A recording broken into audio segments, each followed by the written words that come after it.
Good evening and welcome to my show Life on a Canvas. I am Chaya Agarwal and I'm really happy that all my viewers have taken out their precious time to watch Mr. Mohan and me today in quite what I call a good conversation. And Mr. Mohan is one of the leading psychologists in India. It is indeed a privilege that I have been able to get Mr. Mohan, and so fondly I call him Bhaiya. So he is my guru. He has taught me psychology, and I am ever so grateful to him. It's So, such a pleasure being on your show, Chayaji. It's thank really you, Bhaiya. a privilege Thank to you, be Bhaiya. here. So before we start, I'd just like to give you a short introduction of Mr. Mohan. And he has done his master's in psychology from Lucknow University, and he is specialized in clinical psychology. He is specialized in industrial psychology, and he is specialized in environmental psychology. He is an HRE consultant. He is a life coach and a popular trainer as well, and he has touched the life of more than 4 lakh people around the world by counseling them, by training managers, by training doctors, NGOs, parents, teachers, ever since 1992. So that is a great feat, Bhaiya. That is a great feat. It's just And these are all numbers. I wish I could do more. and besides that, Amitabh Bhaiya is also the founder and managing director of HLS India and the School Times. And he has got two popular shows. One is Ed Talks with Amitabh, and the other one is A Word with the World. And his articles are published regularly in various newspapers and magazines like the Pioneer, the Times of India, and the Statesman. So, Bhaiya, it is indeed a pleasure that you have been here with us today. I am ever so grateful to you, and it gives me more pleasure that you are my guru and we are talking today. It's such a pleasure being here. I've been looking forward to get painted on life on a canvas by Chaya Agarwal because you are painting life stories on your canvas. So I'm looking forward to it. Thank you, Bhaiya. Thank you so much. So, to tell our viewers today, our topic of discussion is dyslexia and ADHD, which Amitabh Bhaiya deals with, and he has got a lot of knowledge about it. He is extremely we can ask him a lot of questions, and if there is anything that you all want to ask at a later stage, we can definitely send you the numbers so that you can contact him, you can talk to him, and he will definitely help you out in whatever way he can. This is something that I know because he has touched my life in a very positive way. I remember first meeting him, and I was this grumpy girl, and I was like, oh, what is Bhaiya going to teach me? And the way he has transformed me, it's been miracle. The only thing is I'm saying is him being so much elder to me is, I can just say, thank you, Bhaiya, and God bless you. That is all that I can Thank say. you so much, and I think you being very kind. I only did what I know best, and that bring out the goodness in you. Thank you, Bhaiya. Okay, so start off with our talk, we'll be talking about dyslexia and ADHD. These are two problems that children and adults both face. So, Bhaiya, can you tell us what exactly do you mean by the term dyslexia and ADHD? See, when we are talking about ADHD and dyslexia, let's take them both in a slightly in a different separately to begin with. When we talk about dyslexia, it's basically about reading disorder that we are talking about, and it is there's something called specific learning disability. Now, dyslexia is one of the forms of the specific learning disability, and if there's a reading difficulty which persists for more than 6 months period of time, one needs to explore and find out if there is a probability of a disorder existing in a person. And when I'm talking about specific learning disability or dyslexia, it is primarily information processing disorder.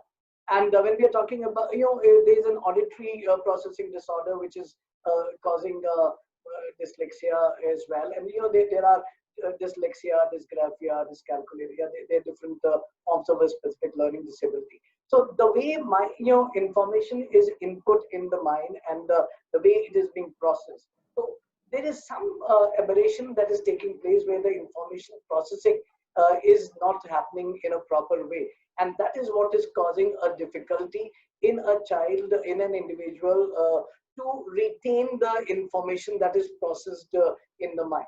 And that is where one has gone through the experience, one has read through the whole text, or is even finding difficult to read a word or a sentence, or that is where it qualifies into a dyslexic pattern that we are, so to say, that we are talking about. So what exactly is this test by the name of BERA test? BERA. What exactly is that test? Is it connected with dyslexia? See, there are so many testing procedures, BERA being one of them. There are, when we go in for a testing, there is a complete protocol and the schedule to be followed, and it has done, and when we talk about the word like testing in a psychological context, people who are not very aware of it, let me tell you, it's not a pathological test that you have to go to a lab and you need to get a test done. It is there's a psychometric process there's a protocol that needs to be followed. There are certain activities that the child is made to do. There are a set of observations that are being done, and through that there is a diagnosis made that what is the exact problem that the individual is facing or a child is facing, so that a method can be planned for recovery. And even the recovery method would require a psychological or a special educator, and in certain cases medical intervention being combined together as well. And when it comes to ADHD, ADHD stands for attention deficit hyperactive disorder. Now when we are talking about ADHD and attention deficit hyperactive disorder, it is, as the word talks about, it's of three kinds. One is your ADHD hyperactive type, ADHD inattentive type, and ADHD combined type. So when we are talking about, there may be, what exactly happens when somebody is going through or experiencing ADHD as a disorder. The challenge that one faces is that is not able to pay attention to a task at hand. Say for example, if I need to right now focus on you and speak to you, listen to you, my mind would be wandering on various other things, and I may not be able to concentrate to you. If I'm doing a reading, or if I'm writing, or any work I'm doing, my mind would start wavering and getting distracted from that particular focus, and that is where my attention is getting affected, and that is where I'm having ADHD inattentive type. On the other side, there's a hyperactive type. When we talk about, there's a lot of, if one is expected to sit at one place, one will be very restless, will not be able to would like to move and would like to fidget with things. So these are the symptoms that we generally tend to observe in the hyperactive type. And when you find both inattentiveness as well as hyperactive symptoms, we call it combined type. And even when we talk about, you will find in children, many people would observe that what often happens is that a child is running around, and while you are saying something, and you will feel that the child is not even paying attention to what you are saying, but then suddenly child will respond exactly as if child has been hearing. So that is where child was more hyperactive and moving around, but he was still paying the attention. So that particular condition or diagnosis would require going more deeper into it. That is just to make the audience and viewers understand. So that is where the one may be hyperactive but not inattentive. So one may be ADHD, just inattentive type, not hyperactive. One may be just hyperactive and not inattentive. One may be in a combined type of process. And there are neurological manifestations are also there in ADHD context. So if it goes to a, it again requires diagnosis at what level it is. Is it borderline or is it chronic? And accordingly, the intervention needs to be planned. It would require a combined initiative if it is very chronic or it's gone deep-rooted. Medical intervention along with psychological and psychoeducational intervention. That was quite something that you said, because many people do not actually understand the difference between ADHD and dyslexia, and especially when you said that the when a child is reading and he gets disturbed and he gets distracted, because that is something that many people may confuse with dyslexia also. Right.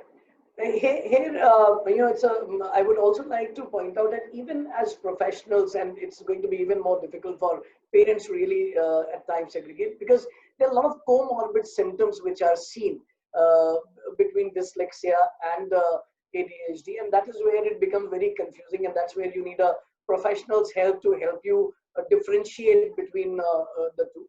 And because say if we talk about spelling mistakes, if we talk about say child is not able to read a particular word there, or child is not able to spell a word properly, these are the kind of, now that could be because of the dyslexic reasons. That also could be because of inattentiveness as a reason. So in those, so there are certain parameters and the symptoms which are there existing in both when we talk in a specific learning disability, or we talk in the context of ADHD, and that is where it becomes really challenging for anyone to really differentiate, and that's where parents get a little confused between the two as well. So if you are seeing that my advice to everyone who's watching and listening to us right now, that if you are observing a particular pattern, and that is I have a way to look at things which may be conventional, unconventional, whatever way you want to look at it. But with my experience, let us understand a disorder, the meaning of the word disorder, because at times we get psyched up the moment any professional says that there is a particular disorder which is diagnosed or identified, and so we start panicking hearing the word disorder itself. Now we need to understand that there is a behavior, and there is an expected behavior pattern which is considered to be normal in every situation.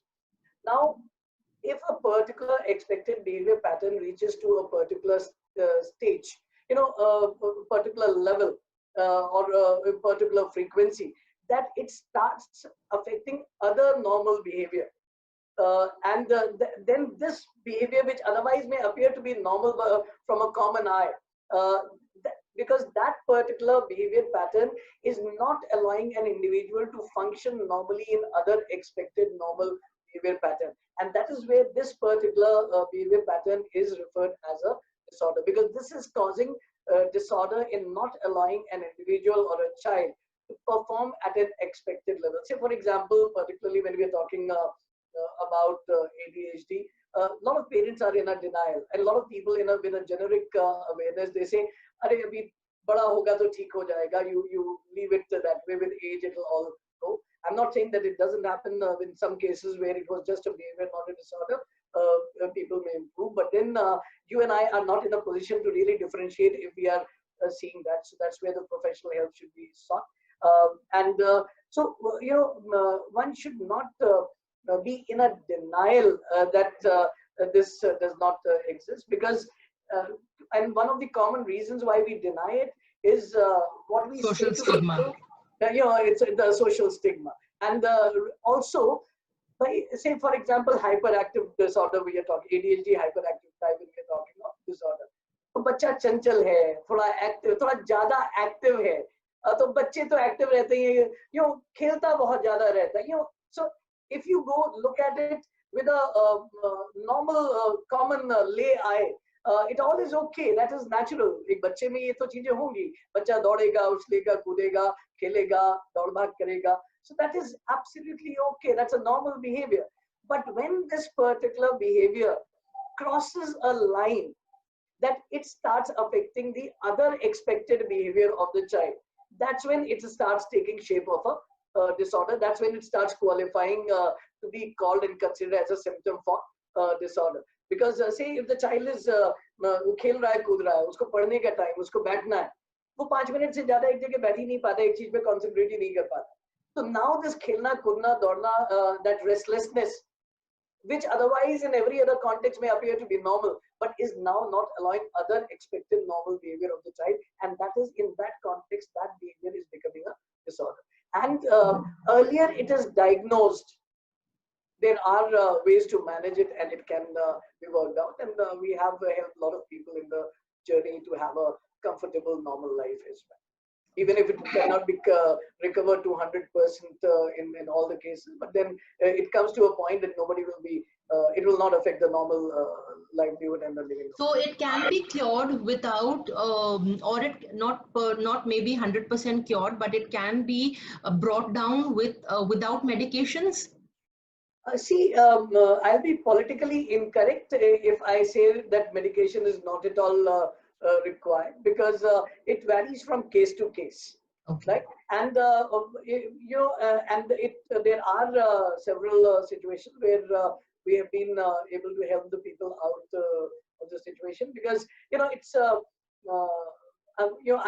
would say something which is which may sound radical to people in my profession itself.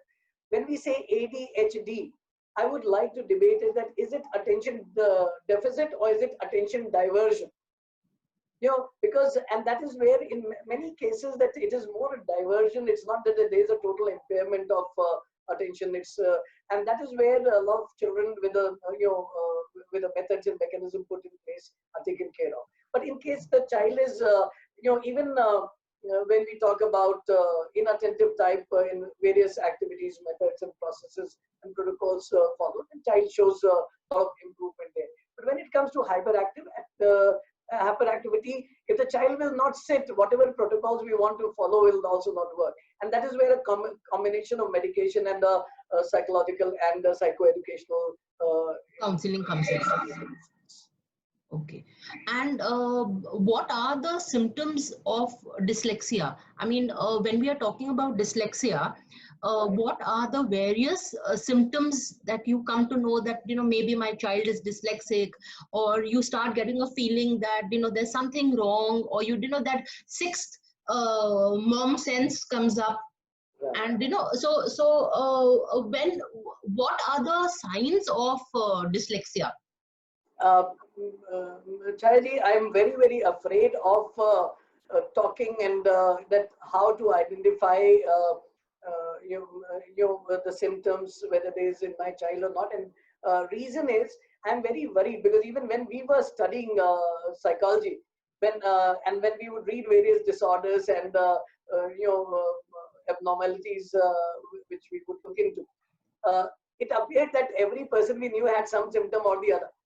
I know. Right? So, so knowing a bit of it may become a cause of major worry for people. However, before I share any point here, I would like to strongly caution everyone listening here that just knowing that these could be the probable symptoms should not make you conclude that someone known to you have it or not have it. If there are difficulties or the challenge one is facing and is having a difficulty in normal adjustments and normal patterns of life, it is always advisable to take help of a professional. And there is no, don't worry about the social taboo, because if the child does well and when they grow up, or if the individual does when they grow up, everyone will forget. Public memory is very short, don't worry about it at all. And generally it is between you and a professional. Before I'll answer your question with this caution, how to identify dyslexia when we are talking about it. It is an auditory processing disorder. The way one is, if one is the way the input is going. We are the brain is getting information from various sources. Brain is getting information through our eyes, is getting through our ears, and so when the person is not able to comprehend, is not able to process the inputs, and the moment that input is affected, we are having the outcomes. And the outcome, the way we see it, well, some of the very common errors that we see is reading difficulties, right? Difficulty in blend words, and phonics is having difficulty in understanding the phonics, is having the spelling errors is there. You will also find many a times a person is when you ask the person, may be able to give the spelling or the word correctly, but the moment one is starting to read, is finding it difficult, and the errors are there. So when you are seeing these kind of patterns emerging in your child or anyone, these could be the points of concern that needs to be further probed into. However, there's also one very important thing that parents need to know.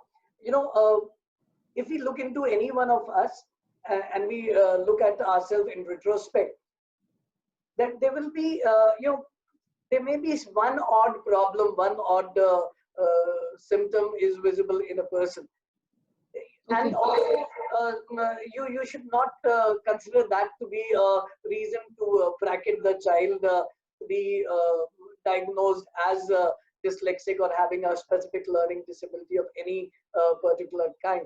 Because that is, as you said in the beginning of your show, that there are a list of guidelines and a list of tests that have to be performed before you can come to a conclusion whether a child is ADHD or dyslexic.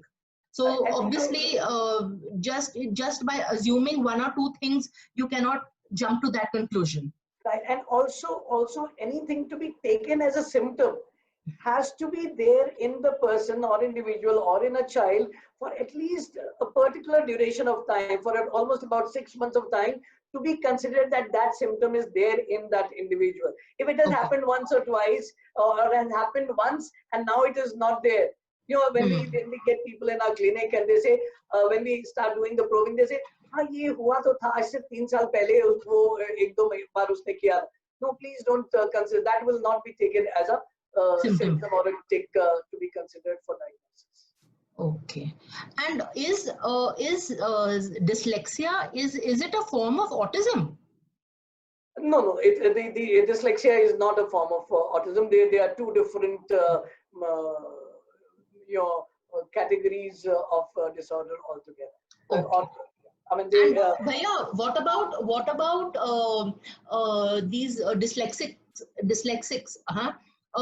See, they have only got a problem of either reading or writing or spellings or calculations, but it is that they can be so much better than us in so many ways. Right. So what are their strong points? What are they good in? Now, this is I would say $1 million question for people to understand. And see, when we talk about people who are diagnosed with disorder like ADHD or dyslexia or any form of specific learning disability, friends, these are challenges in life. That does not mean that the person will not be able to have a proper life as they grow up. And also, if you identify and these challenges at the right time, you will be able to manage it to a point that it will not affect normal growth process. Because specific learning disability, when we are talking about, it would affect maybe if it is not, if it doesn't improve, if it becomes worsened, if it is not identified or diagnosed or worked upon in good time, it probably may affect academic performance. Child may not be able to do well in school. In some extreme cases, it may lead to someone dropping out of the school as well, because could not read or write properly if that is at that extreme. But that does not mean one cannot do anything else in life. And who said that reading, writing is the ultimate source of earning our livelihood and having a good life? But yes, what is important to be, if we go by the list of, they can be, we can name a lot of famous celebrities who have suffered from specific learning disabilities at some point of time. Even people say that, of course, it's subject to argument, but then a lot of literature available where people say that Einstein was suffered from a specific learning disability. I So read that article. It was a beautiful article that one day he got a letter from his school saying that your son needs help, and the mother read this letter. And when the child asked her that what did the letter say, that so she just said that the letter says that the school, the letter, that what is written in the letter is that the school says that your son is too intelligent for us to teach him, so henceforth I will be teaching you from home. And it's a beautiful piece of literature if you read it. And then the Einstein's mother started teaching him at home. Absolutely. And he turned out to be such a great personality. And that is what needs to be understood by all the parents who are watching us and listening to us right now, that you should not write off just because there are certain difficulties. You should not write off that child will not be able to mature into a performing adult. Will perform. The only thing is we need to identify child's area of strength, child's area of gift. Every one of us have our own areas of gift, and somewhere it may sound a little philosophical than scientific, that I personally believe that every individual who's challenged in one aspect, God has blessed him or her with another area of gift there. And I don't know how valid it is to give as a correlation. Somebody who loses the eyesight develop, the other senses start getting more strengthened there, and that is where we grow into other direction. And that is where we need to understand as a parent, we need to have a belief. And even this story that Chayaji has just now shared about Einstein's childhood, and the way mother has kind of backed Einstein and helped him out. Our personal experience as a practicing professional in the field of psychology is, in the case of children, wherever parents have been accepting parents, we together have been able to create magic in the life of the child, right? It is we as anyone coming to us, please remember, we are only medium to assist you. We cannot create a magic. You are spending more time with the child.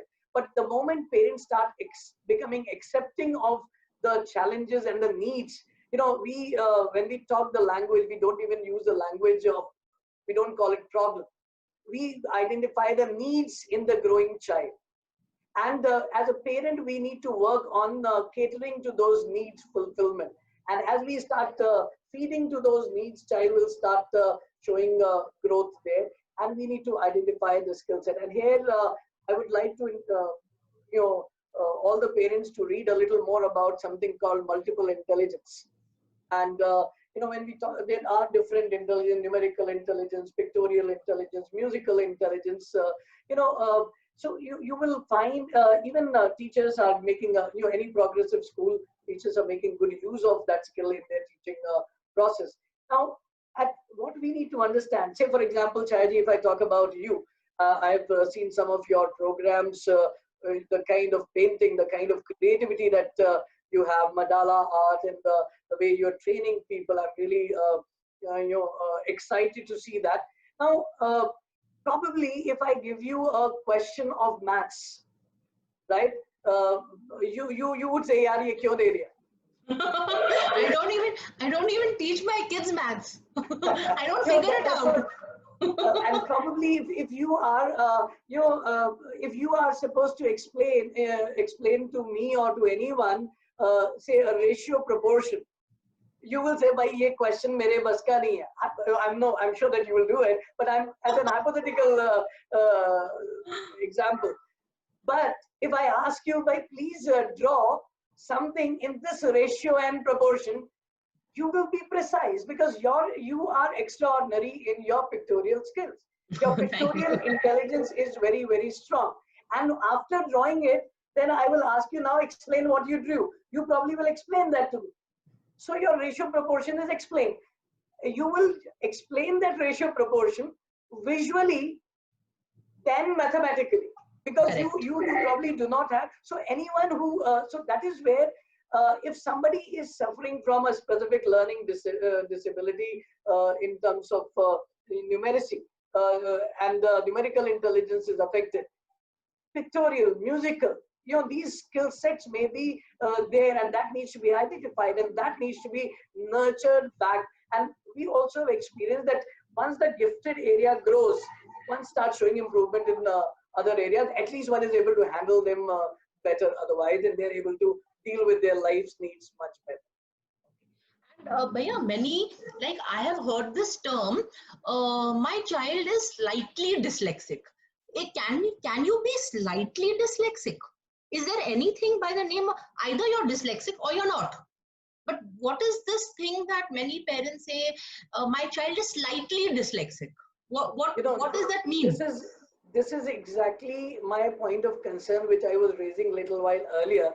That I am very worried about talking about symptom, because after that somebody will catch up one or two symptom in their child and will say that my child is slightly dyslexic. I heard Ah, Amitabh Mall saying these are the two symptoms which were there, right? yeah.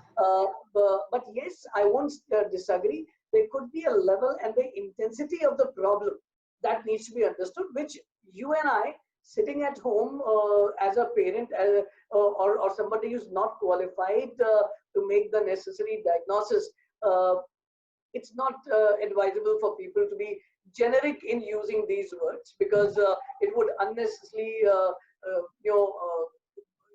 label the child with a area which the child may not even be suffering. It is more like uh, you know as we say that it's becoming a fashionable that we are little not feeling good, we say I'm feeling little depressed. It's in our, there is depression is something very serious, too serious a word to be used generically. But then you and I, when we are in a normal conversation and somebody is using these words, we should take it only at a generic level, rather than as a qualified diagnosis. And if somebody is making a statement, should make whether the person is dyslexic or non-dyslexic or slightly dyslexic only after having it properly diagnosed and tested. Till that time, there is no disorder diagnosed. Okay. And what about its hereditary? Is it hereditary, or is it just that it happens? See, there are reasons which are still very unknown, Okay. right? And there's a lot of researches which are going in various, so that you will find one odd paper which would find a correlation, genetic correlation and that. But in terms of as a the manual that we would refer to, there is no specific reason yet specifically. But yes, there are neurological correlations which are definitely found, and that is why in certain categories in the cases it would require medical intervention as well, and that can help the individual progress there. And because there are certain neurological conditions which will affect and generate these symptoms, which needs to be taken. Now, whether it is genetic or not, there are a lot of debate which is still going on. I would say no. Don't consider it to be something which is, because it is a specific learning difficulty. It is a more specific learning disability. So if somebody has got the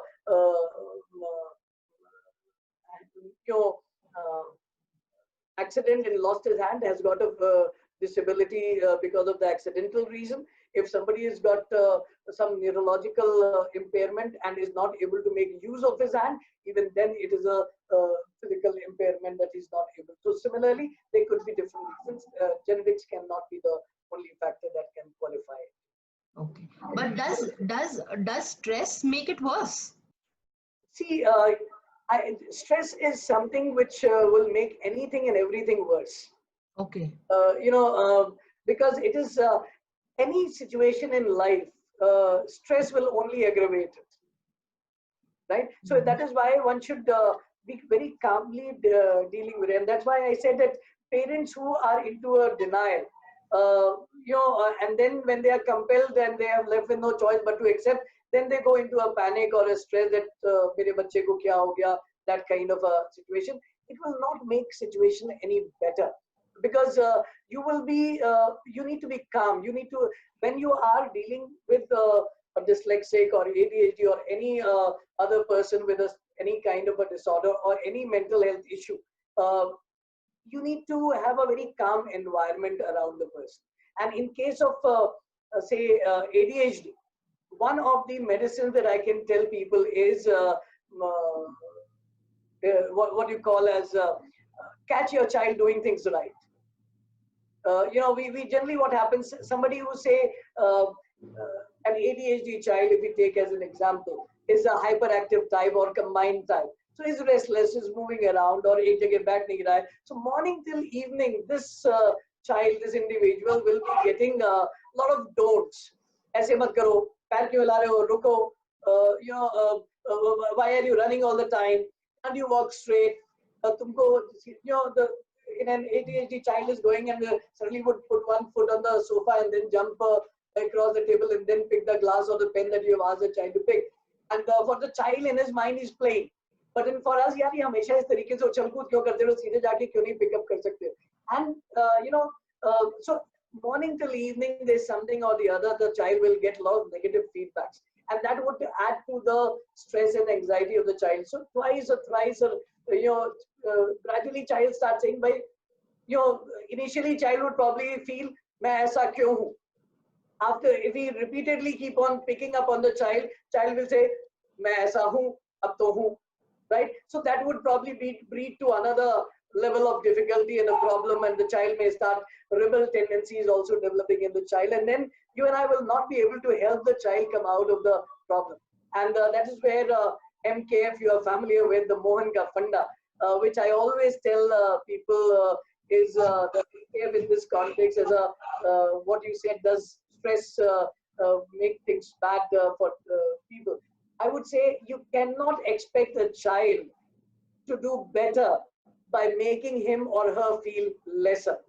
बच्चे से आप क्यों भी नहीं कर सकते हो उसको lesser feel करा के, and that is why it is very important to remain positive, to remain calm and not add to the stress, because already child is going through enough stress and not able to when a child is sitting in a classroom, other children are able to do the same job which he is not able to. Child has a stress, is going through that emotional phase. He needs calmness rather than more stress in the situation. That is true. And tell me something, that when parents see that their children are behaving a little differently, okay, when the kids are unwell, when the children are unwell, we take them to the pediatricians, okay. But when we notice that a child is slightly different than the others, okay, so do we take the child to a psychiatrist or do we take her to a psychologist? What is the difference? See, this is where I would say, if I have to, I would say, come to me. Don't go to anyone else. But then, lighter aside, on a serious note, see, when we look into a psychiatrist and a psychologist, what is the difference between the two? A psychologist is someone who uses therapies, who uses counseling. It could be psychotherapy, it could be counseling, it could be talk therapy, it could be hypnotherapy, whatever psychoanalytical procedures are there, behavior therapies are there. There are different forms of therapies, whichever is needed in a particular case. Now, when it comes when anyone comes to a psychologist, we always we don't call anyone coming to us as patients. We call them clients, right? And and why we do that? Because we operate from a basic premise that the person is absolutely normal and needs help and assistance and the therapeutic process and to come out of it, right?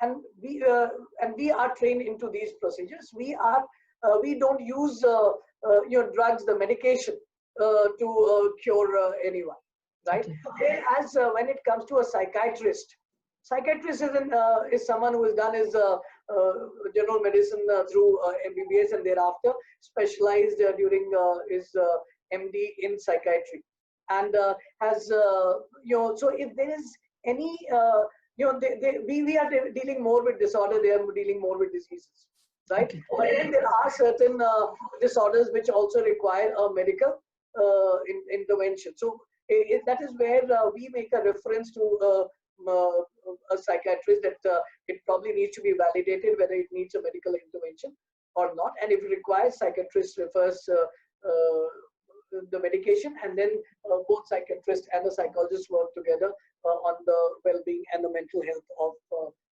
the individual. And this may be something which is very arguable there. This is my personal perception, and with all due apologies to people in the differ with me. With all humility, I would say that every case that goes to a psychiatrist needs the help of a psychologist also, because after the physical symptoms are cured, one has been away from the reality. There's been a reality disorientation, and that's where will require help and assistance of a psychologist to get back to even for the re-entry, if for nothing else, and to get better adjusted and adapted to the situation. But not everyone who goes to a psychologist may require a psychiatric assistance. So if I talk about when it comes to a common person, whosoever you know very closely, you should go to that person first, whether it is a psychiatrist or a psychologist. And we in our profession have to have a maturity to understand that whether it falls in the purview of our paradigm of skill, or it is somebody else. So if it is requires medical intervention, I'm going to refer that you go to a psychiatrist. If it is Non-medical. medicine is not required, they'll refer to us, or we may choose to combine and help the person. So that's how it goes. Okay. And So there are certain medical legal situation, like if right now we're talking about suicide and all. That is where even if we feel that it is generic, but then if somebody is having a suicidal thought, we immediately refer it to a psychiatrist as well, so that if psychiatrist can decide whether it is a clinical depression or not, and then we go into the okay. Okay. So Bhaiya, now can you tell us, in case any of our viewers would like to get in touch with you, how should they get in touch with you? They can go to our website and they can write there. My team will get back to them. And HLS India, the Human Learning Systems India, is the name of the organization. And our website is www.hLSindia.org. So one can go there in the contact section. You can write mail, you will be responded to. There are contact numbers given there. You can even write an email to us on info, that is info@hLSindia.org. And you can also call at 983-1134906. And you can contact us even on our Facebook page of HLS India.